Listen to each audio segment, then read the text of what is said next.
So today I'm going to call this part 3 on the porting and polishing of this LSA blower, which is off of my 2010 Cadillac CTS-V. Please, if you would, subscribe, hit like, help me out on these videos and on this channel. If you're enjoying it, if you learn anything, if you just like to watch, whatever, just if you would, please help out by hitting subscribe and hitting that like button. Also comment down below what you think. Today I'm trying to finish polishing this blower. As you can see, I've got the porting all done. This is from the top side. It's not cleaned out, so there's some sanding junk down there. I've been polishing and sanding a good bit, mostly with the rough stuff right now with the 80 grit sandpaper. So what I have found to work best is I've been using my Milwaukee drill and have been using these cartridge rolls on this here. So I bought a whole box of them from Harbor Freight. When it comes in a box, it looks like this. Has 80, 100, 120 grit. I showed y'all this a little bit, I believe, in part 1 of what I was going to use to try to polish it. So you take one of the sanding discs, and all you do is you just take the cone and just screw it on to your drill. And then that right there is what's been working best to try to do a lot of sanding. I still have been doing the, like I said, about the 80 and 100 grit. I haven't went down to the finest stuff yet. It works pretty good to take out a lot of imperfections. I will show y'all what did not work very well. I bought off of Amazon a set of these. You can get them pretty cheap, but they do not work as well as the kit from Harbor Freight. So these came in different grits and everything, but I think part of the reason that they don't work so good is because the bands of sandpaper is so small, you end up catching the edges and not a lot of the meat of the sandpaper, and they just wear out really fast. Also, I think I showed you before that I had tried putting this into my grinder that I've been using to do the carbide bits to remove the material, and when I did, it was too much for this and actually bent it. So that's why I'm using the drill. I mean, you don't have to use really high speed for this process here. Also, I've been doing some by hand. I've been taking just some 80 grit sandpaper and just taking it, folding it into a few pieces and working it by hand down in there. That's the least fun thing to do, but in some areas it does help, and it does remove a good amount of material. So now let's see if I can show you a little bit of how this is going. Basically, been just taking the drill and trying to remove just rough edges.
Doesn't take super long until the sanding disc starts to get where it's loaded up, or the sanding material just comes off.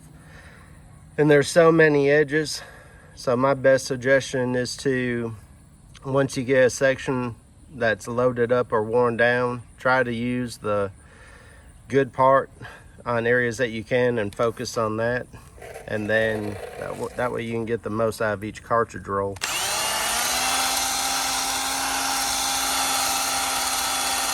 So I'm leaning it more heavily on the edge that has more sandpaper left.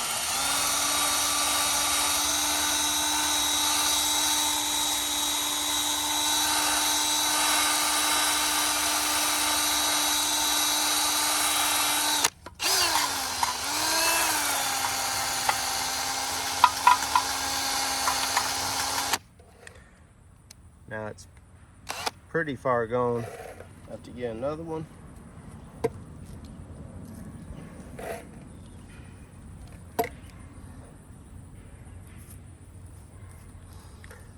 Some of them are the cone shape and have the tapered edge. Some are just squared off, cut straight.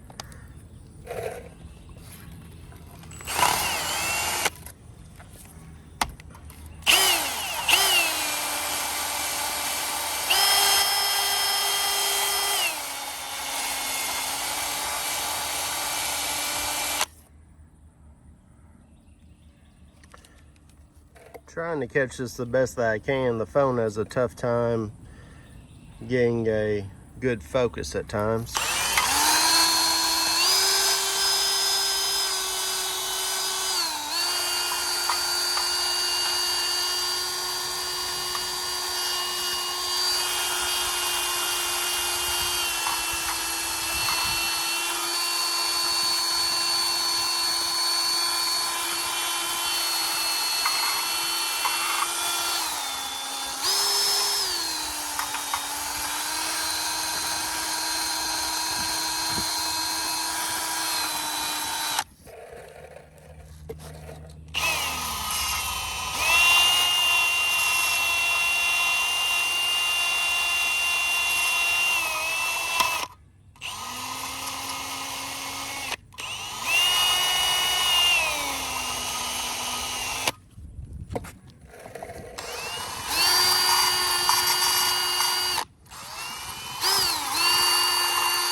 The goal here is not really to get it like a mirror smooth, really. I mean, that would take obviously just way too much time. And I mean, you run from the factory with all the casting flash and everything that's in that side. So anything is pretty much an improvement. Just don't want to have a bunch of really big bumps and edges. Just try to get as smooth as you can. Like I said, you can use some sandpaper for some edges. And that 80 grit will remove a good bit of material.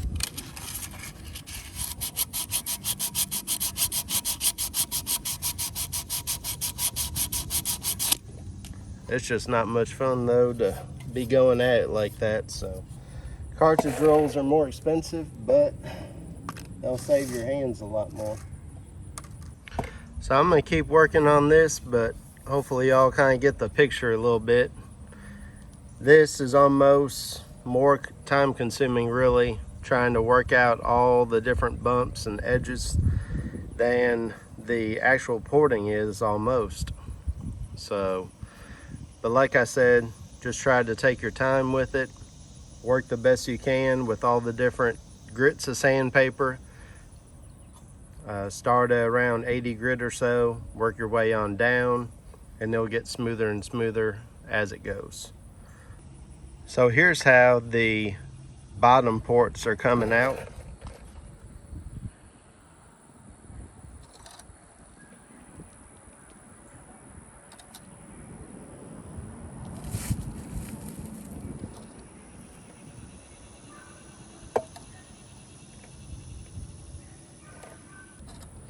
So I'll show y'all some of the sanding and cartridge roll sanding that I'm doing on this side of it. I'm trying to get things smoothed out and worked out as best I can.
You can check your progress not only by your eye, but by feeling and just seeing how smooth it is.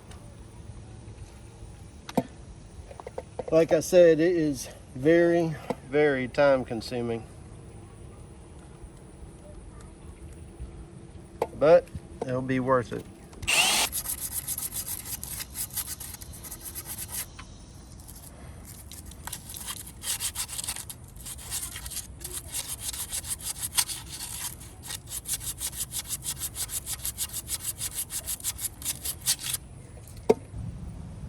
So you can get an idea as to how they're kind of turning out. They're turning out pretty smooth. Still working a lot of different sections out though.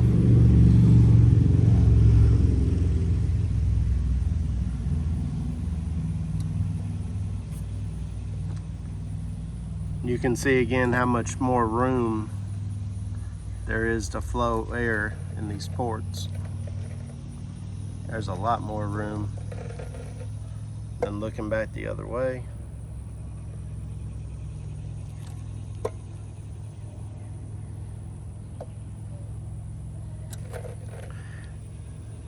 So again, it's definitely opened up a whole lot.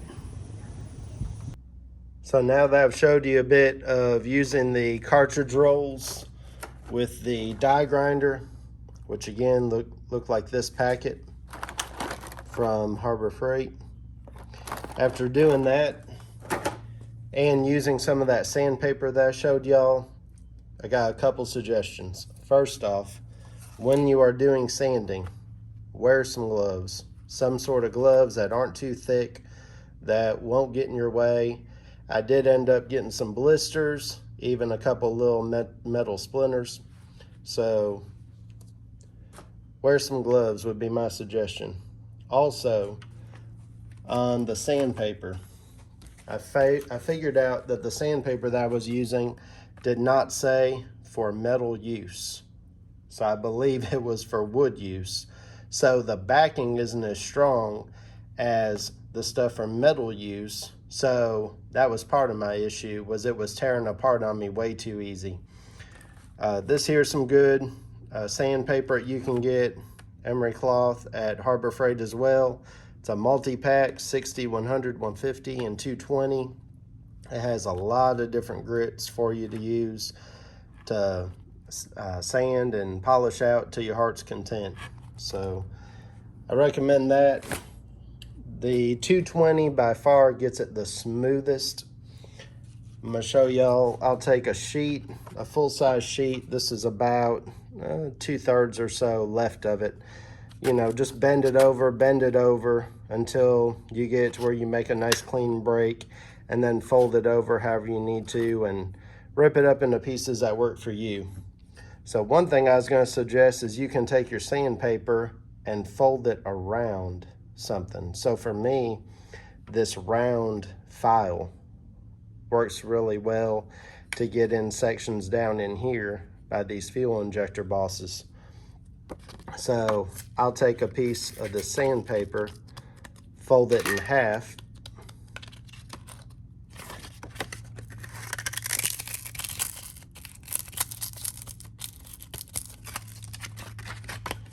as you can see, it has my crease. I can rip it pretty nice and clean.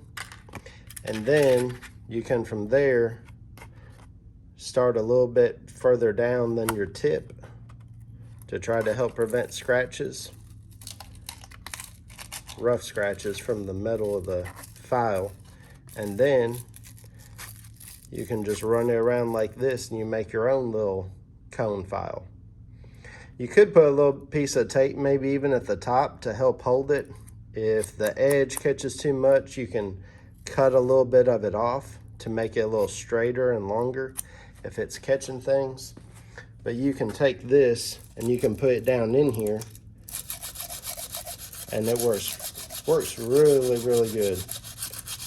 Remember though, when you go at it real aggressive, put on some gloves. I'm just doing this just to show y'all the general idea of what I've been doing.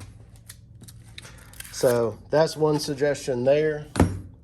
On some bigger sections, I haven't used it as much, but the other idea is to get a block of wood. Like I said, I haven't used this as much. I've just even been using my gloves with this, even when it's straightened out, like doubled in half or so, and working on it by hand.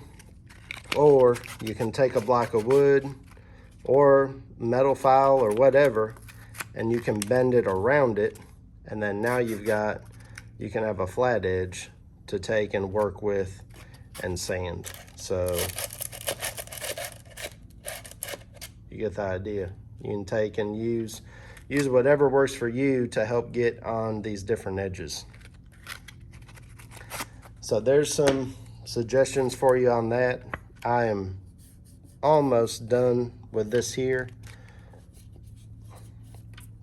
I have not wiped it out. I'm going to take the camera and show y'all some differences here. When you use the cartridge rolls, you're going to notice it will get pretty smooth, but it's going to look pretty rough, and part of that is because of how the light hits it and how the camera picks it up. That's part of it. It's not as rough as it looks, but you've got a lot of scratches and cross hatching going this way because you're going up and down and like this, and it's spinning around really, really fast. So to smooth that out and it looks better on camera, look at that section that I've been doing some 100 grit on. It still looks like there's some nicks. I promise the camera is taking and making them bigger than they look. If we go back, you can see they're not as big as they look. There are still some nicks there, but again, we're coming from casting, rough casting flash. So you can literally sand away on this blower as long as you want to. If you want to work out every single little nick, I promise you're going to spend a long, long time. I've heard some people use the saying, pretty doesn't make power. And I would kind of tend to agree, especially when it comes on camera. It looks a lot better than that, but really the amount of how smooth it is, it's not like leaps and bounds ahead of the other, but it looks a lot better because I'm taking 100 grit and I'm going up and down vertically like this, instead of this, which is getting scratched side to side because of how the die grinder spins.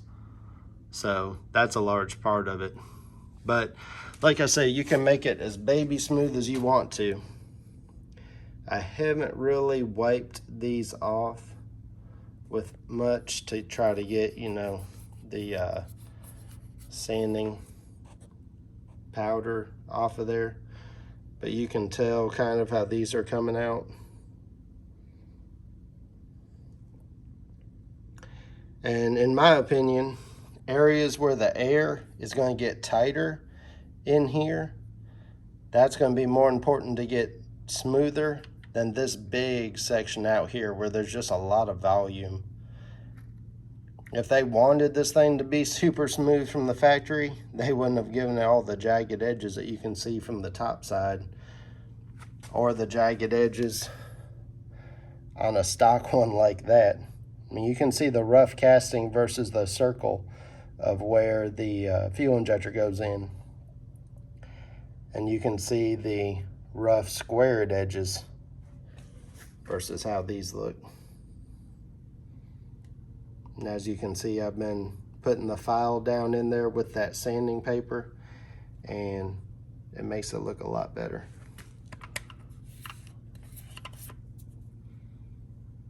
As you can see, there are some areas where there's just some small little nicks you can see, and there's some areas where there's not. Like I said, with the carbide bit, it is going to take a lot to get every carbide bit nick out. And the nicks, like I said, I promise you, they're not as deep as they look. And overall, it's going to flow a lot more than it did before. I'm sure you could get away with it like this. I've seen others on YouTube that I would say are even rougher than that. But I'm going to try to get it closer to this. But I feel pretty good about how the fuel injector bosses are. So now we'll look up at the top side. All right, so on the top side, let's take a look at it. You can again see spots where there's a lot of smoothness to it, especially where the sanding paper's been hitting it, and then you can see some areas that are a little bit rough. But again, when you run your finger over it and run your hand over it, it feels really smooth. It's not as rough as it looks, and it's not as rough as all that casting flash that you can see there. So again, like I was saying, you've got these big sections here of metal on the stock where I've kind of cut them down a little bit on these, but again, I don't worry as much of getting this super pretty when you got big blunt edges, even like where screws are at, to deal with for the airflow trying to get through here. So here's some shots as to what it looks at the angle of the fuel injector bosses. Put a lot of work into trying to make them nice and round and smoother. Again, that's what the factory one looks like.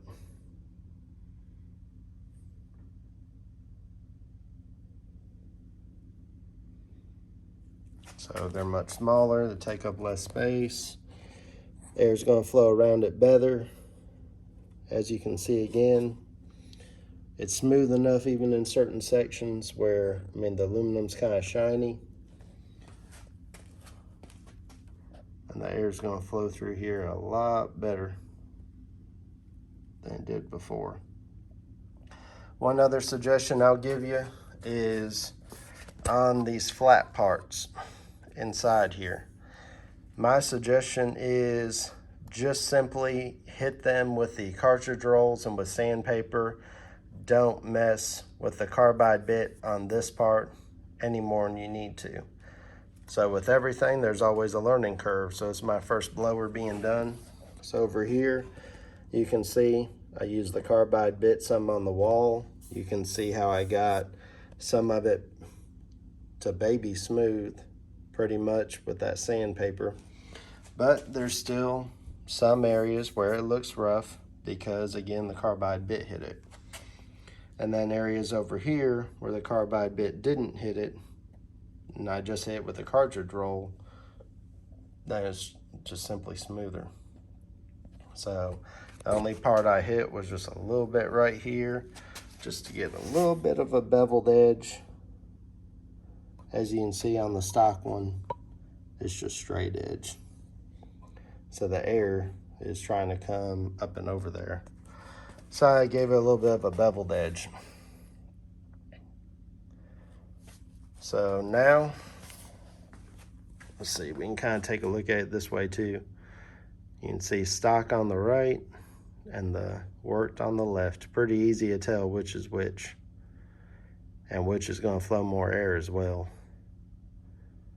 So I'm pretty happy with how it's come out.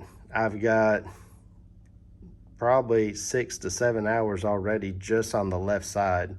And I expect the right side to go faster, since I have a general idea as to what it took to get this side to this point, and where it works best to remove the material, what angles to work at best. I'll also make another suggestion to y'all. On this tape, I'm going to rip this tape off and put a new section down, because again, I'm trying to keep all the metal shavings out of the rotors and don't want anything to get in there. Also, for video purposes, I have taken and I've flipped this time and time again, so I don't want it to come loose, I don't want it to come off. Make sure y'all's tape is staying put. Also, remember on the gaskets, make sure to leave your gaskets on there, because keeping your gaskets on there is going to protect your sealing surface. So keep gaskets on there.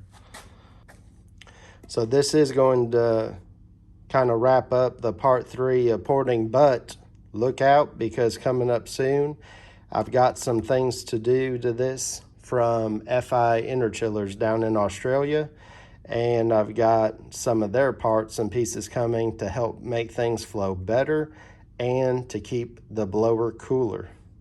As some of y'all know, I take it to the track. I like to run down the drag strip, but I like to drive this car. I put over 5,000 miles on it.